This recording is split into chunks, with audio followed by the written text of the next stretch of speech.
लेकिन जो अभी का जो दौर चल रहा है, सबसे नकारा सरकार है ये। क्या इस सरकार के पास एक भी कफन नहीं था? एक भी कफन। 275 लोगों में एक भी कफन कोई इनकी पार्टी का नेता, इनका कोई नेता। ये गोदी मीडिया ये क्या दिखा रहे हैं? इतनी गर्मी है, प्रधानमंत्री जाए तो गर्मी में नहीं, तो प्रधानमंत्री घर पे बैठे। जो सच्चाई है वो दिखाओ। 300 लोग 250 लोग मर गए, कितने लोग अस्पतालों में, वहां दिखा रहे हो कि हॉस्पिटल में क्या हुआ? ये दिखाएगा गोदी मीडिया। लेकिन 2024 में देश की जनता इनको पूरी तरह से ब्लैकआउट कर। रेलवे मिनिस्टर को तुरंत इस्तीफा देना है, एक सेकंड भी इनको नहीं रुकना चाहिए। मेरे साथ राजनीति को बहुत करीब से देखने वाले अरुण मलिक साहब हैं। इन्होंने राजनीति में कई प्रधानमंत्री को देखा है, उतार चढ़ाव देखा है। इनसे समझेंगे कि आज के हालात और पहले के हालात में क्या फर्क है। मलिक साहब, नेशनल दस्तक पर स्वागत है। क्या कहेंगे कि आज की राजनीति और पहले की राजनीति में क्या फर्क देखा? मैं भी सबसे पहले आपके नेशनल दस्तक के दर्शकों को नमस्कार करता हूँ और आपको भी नमस्कार करता हूँ, क्योंकि आप भी बहुत अपनी बात बेबाक तरीके से रखते हैं और मैं भी जो बात होगी बेबाक तरीके से आपको बताऊंगा। सर ऐसा है, जो आज का दौर है, जो पीछे बीत गया उसके मैं बात नहीं करना चाहूंगा, क्योंकि तो बीत गया। वर्तमान जो चल रहा है वो मुझे पता है, आगे क्या होगा वो मुझे नहीं पता कि आगे भविष्य क्या होगा। लेकिन जो अभी का जो दौर चल रहा है, सबसे नकारा सरकार है ये। सबसे नकारा सरकार है मोदी। देखिए, ट्रेन एक्सीडेंट हुआ, टीवी अखबार तो दिखा रहा है कि पहले 2 दिन में मोदी जी ने कंट्रोल कर दिया। वहाँ रेल मंत्री 24 घंटा ड्यूटी कर रहे हैं। देखिए, एक रेल मंत्री 300 लोगों की जानें चली गई, बहुत अफसोसजनक। इस देश के 280 के आसपास, 288 होगा।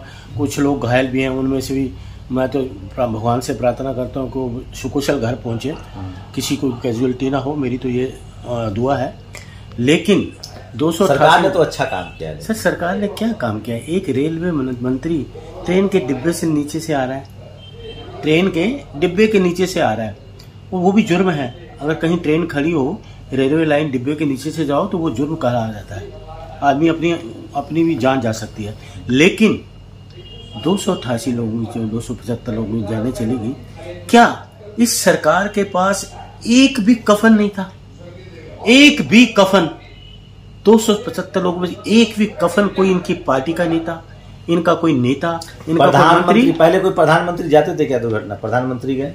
देखिए, प्रधानमंत्री क्यों, वो उनको पता ना। अब तो जो बीजेपी जाने वाली है, अपना जनाधार खो रहे हैं, जनाधार उनको जाने वाला है। जनाधार अब उनका रहा नहीं, ग्रास नीचे आ गया उनका, जनाधार बचा नहीं उनका प्रधानमंत्री जी का, इसलिए उनको वहां जाना पड़ा। वो भी मजबूरी में जाना पड़ा, क्योंकि उससे पहले 2 स्टेट ये खो चुके हैं, हिमाचल भी खो चुके हैं और कर्नाटक भी खो चुके हैं। 2 स्टेट ये खो चुके हैं। तो दूसरी चीज क्या है, मेरा ये सवाल है कि एक भी कफन नहीं था। क्या सरकार, कांग्रेस वाले एक्सीडेंट पर राजनीति कर रहे हैं, दुर्घटना पर राजनीति? देखिए, दुर्घटना ये करें तो राजनीति करें। देखिए, मैं राजनीति करूंगा, राजनीति से जुड़ा हूं, लेकिन इस हादसे में मैं राजनीति नहीं कर रहा, सच्चाई बयान कर रहा हूं कि क्या इतने नेता करोड़ों रुपया कहाँ खर्च कर देते हैं, अखबारों के विज्ञापनों में खर्च कर देते हैं। प्रधानमंत्री जी यहाँ जा रहे हैं, प्रधानमंत्री जी वहां जा रहे हैं, अरबों रुपया खर्च करते हैं विज्ञापन में। क्या एक कफन 275 लोगों पे किसी प्रधानमंत्री जी नहीं डाल सकते थे? क्या इनके रेलवे मंत्री नहीं डाल सकते थे? देखा आपने, किसी ने देखा मंत्री ने किसी को जाके कफन डाला? ये तो हमारे संस्कार है। मंत्री जी तो खुद रेलवे ट्रैक फाइनल करवाया, माल ट्रेन निकली तो जयकारे लगाए हैं। देखिए, भारत माता की जय, वंदे मातरम। सर देखिए, ऐसा है, 24 घंटा काम कर रहे हैं वहाँ रेल मंत्री जी, खुद सरिया उठा के रेलवे ट्रैक ठीक कर रहे थे। ऐसा है, ना तो उनको कोई अनुभव है, ना रेलवे ट्रैक का अनुभव है, ना उनको कुछ शरीर का अनुभव है, उनको किसी प्रकार का अनुभव नहीं। आप ये बताइए, एक रेलवे मंत्री, लोगों का हादसा हुआ इतना बड़ा और वो अपनी डिग्री दिखा रहा है। और हमें क्या लेना आपकी डिग्री से? हमें क्या लेना आप कहाँ पास हुए, क्या किया आपने? ये गोदी मीडिया ये क्या दिखा रहे हैं? इतनी गर्मी है, प्रधानमंत्री जाए तो गर्मी में नहीं, प्रधानमंत्री घर पे बैठे। देश का इतना बड़ा हादसा हो गया, गर्मी तूफान देखे जाते हैं। हमने तो कभी नहीं देखा, अपने राजनीति में देखा, हमारे जो पहले प्रधानमंत्री रहे, सारे रहे, वो जाते थे, मैंने नहीं उनको कभी सुना उनके मुंह से गर्मी थी, चिलचिलाती धूप थी। ये क्या है? किसी एक आदमी को कफन उड़ते हुए दिखाया गोदी मीडिया ने? किसी एक आदमी को नहीं दिखाया। दिखाना चाहिए था, ये चीज दिखानी चाहिए थी, मगर नहीं दिखा पाए। हम तो ये जाते हैं इस देश में किसी ने अपना बाप खोया, किसी ने अपनी माता खोई, किसी ने बेटा खोया, किसी ने बहन खोई, किसी ने अपना बच्चा खोया, किसी का कुछ ना कुछ वहां खोया। इतना बड़ा हादसा, कुछ ना कुछ नुकसान हुआ, देश के लोगों को नुकसान, हर परिवार के लोगों का नुकसान हुआ, उनके घरों में नुकसान हुआ। जिनका नुकसान होता है वो भरपाई कौन करेगा?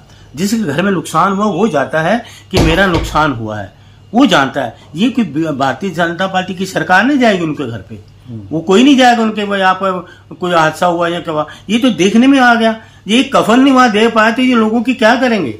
सबसे नकारा सरकार है ये, सबसे नकारा। ये सिर्फ अपना बैंड बाजा लेके पहुंचते हैं, अपनी कहते हैं। जब प्रधानमंत्री जी वहां पहुंचे, ये नारे लगाने चाहिए, शोभा देता। अरे दुश्मन भी ऐसा नारे, उनका फैन फॉलोइंग है, उनको चाहने वाले हैं लोग, नारे से क्या दिक्कत है? वो ऐसे गए तो घटना स्थल पर पूरा मैप का मुआयना किया, वो कुएं के मेंढक हैं। देख रहे प्रधानमंत्री जी कुएं के मेंढक की तरह बाहर निकले और नारे लगाना शुरू हो गए। अरे जगह देखो, हादसा हुआ है, 300 लोगों की जान चली गई है, ट्रेन हादसा हुआ, लोग मर गए, देश के लोग हैं, जिसको 130 करोड़ लोग, उनका भी अधिकार था इस देश के लिए।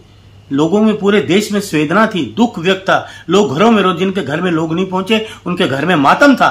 और ये लेकिन अपनी नारेबाजी कर रहे हैं, गोदी मीडिया अपने चमकाने में दिखा रहा है। क्या गोदी मीडिया? अरे क्या हो तुम, क्या एंकर हो तुम? तुम्हारे दिल में जरा भी संवेदना नहीं, कोई दुख दर्द नहीं। अगर ये किसी के घर में कोई कैजुअलिटी होती है ना, उसका घर का आदमी दर्द जानता है, लेकिन में कोई दर्द नहीं। ऊंची आवाज में बोलना, रोशनी आवाज में बोलना, क्या कह रहे हो तुम लोग? किस बात के तुम एंकर हो? किस बात की तुम एंकरिंग कर रहे हो? ऐसा मत करो, दबाव में काम मत करो। एंकरिंग का काम है सच दिखाओ, सच दिखाओ, सच बोलो। ये क्या दिखा रहे हो तुम लोगों को? भ्रमित कर रहे हो, गुमराह कर रहे हो लोगों को, देश के लोगों को। जो सच्चाई है वो दिखाओ। 300 लोगों, 250 लोग मर गए, कितने लोग अस्पतालों में, वहां दिखा रहे हो कि हॉस्पिटल में क्या हुआ? ये दिखाएगा गोदी मीडिया कि हॉस्पिटल में दवाइयां नहीं है? और कोई अगर सरकार होती तो दिखाते हॉस्पिटल में दवाइयां नहीं है, ऑक्सीजन नहीं है, फलाना नहीं, कितनी बातें लंबी चौड़ी कर लेते थे। लेकिन अभी कोई दिखा रहे हैं कि हॉस्पिटल दवाई है या नहीं है? एक राज्य है, राज्य में इतनी दवाइयां नहीं हो सकती, मेडिसिन नहीं हो सकते। कितने लोगों को यहाँ हॉस्पिटल में लाए, कितने लोगों को बताओ, कितने लोग हॉस्पिटल में क्या इलाज उनका चल रहा है, दवाई मिल रही है नहीं मिल रही, उनके परिवारों का क्या हाल है? दिखाया क्या? सारा ब्लैकआउट कर दिया, ब्लैकआउट कर दिया। लेकिन 2024 में देश की जनता इनको पूरी तरह से ब्लैकआउट कर देगी, पूरी तरह से। ये नहीं आने। बिहार में जो पुल गिरा उस पर क्या कहेंगे? सर देखिए, पुल गिरा, मैं कोई मैकेनिक तो हूँ नहीं, यहाँ कोई मैं इंजीनियर तो हूँ नहीं, वो वहाँ की सरकार जाने, वो सरकार के लोग जाने। तो रेल हादसे में आप इंजीनियर बन गए? देखिए नहीं, देखिए पुल का तो गुजरात में भी गिरा था पुल, गुजरात में भी पुल गिरा था। वहां तो उनको बनाने के लिए लोग ज्यादा आ गए थे। इनका लॉजिक देखो, वहां पुल गिरा तो लोग ज्यादा आ गए थे, यहाँ पुल गिरा कोई लोग तो नहीं मरे, लोग को कैजुअलिटी तो नहीं। वहां तो कितने लोग मर गए, ये तो कह रहे थे लोग ज्यादा चल गए इसलिए कैजुअलिटी हो गई, पुल गिर गया। इनकी लॉजिक देखिए ना, ये तो एक नेचुरल चीज है, जांच होगी, उन्होंने जांच होगा तो पता लगेगा कौन है क्या नहीं है। लेकिन मैं तो ये कह रहा हूँ जो कैजुअलिटी हुई रेलवे की, ये सरासर रेलवे मिनिस्टर को तुरंत इस्तीफा देना है, 1 सेकंड भी इनको नहीं रुकना चाहिए। लाल बहादुर शास्त्री जी ने इस्तीफा दे दिया था, माधवराव सिंधिया जी ने इस्तीफा दे दिया था, क्योंकि उन्होंने नैतिकता अपनी जिम्मेदारी ली थी। ये तो जिम्मेदारी लेने के लिए तैयार नहीं है। 300 लोग मर गए, इनके लिए कुछ हुआ ही नहीं। बड़े अफसोसजनक बात है, इनके लिए कुछ नहीं है। 300 लोग चले गए। मैं तो अपने देशवासियों से कहूंगा, सोचो जिनके घर में लोग नहीं पहुंचे, जो उस ट्रेन हादसे में अपनी जान गवा बैठे, उनके घर पे क्या हालात होंगे। और ये अपने बैठे हुए हैं कुर्सी पे चिपक के।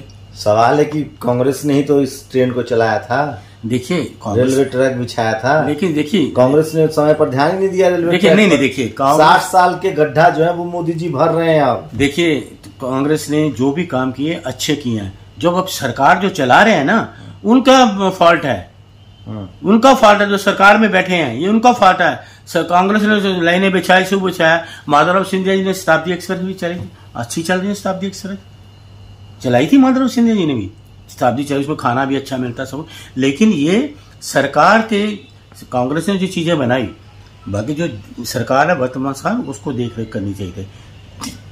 सॉरी, इनका नेग्लिजेंसी है, ये इनकी लापरवाही है, सरकार की लापरवाही के रहते ये हादसा हुआ है। तो तमाम टेलीविजन अखबार पर इस तरह की बातें नहीं आ रही है, चुप्पी है, लेकिन आम लोग कैसे सोच रहे हैं वो मैं आपको प्रतिक्रिया बता रहा था। शुक्रिया सर। नेशनल दस्तक की आपसे गुजारिश है कि अगर इसको बचाना चाहते हैं तो नेशनल दस्तक को सब्सक्राइब करने के लिए रेड कलर के सब्सक्राइब बटन को दबाएं, फिर बेल आइकन की घंटी दबाएं। नेशनल दस्तक को बचाने के लिए बहुत जरूरी है कि हर खबर को शेयर करें, लाइक करें, कमेंट जरूर करें।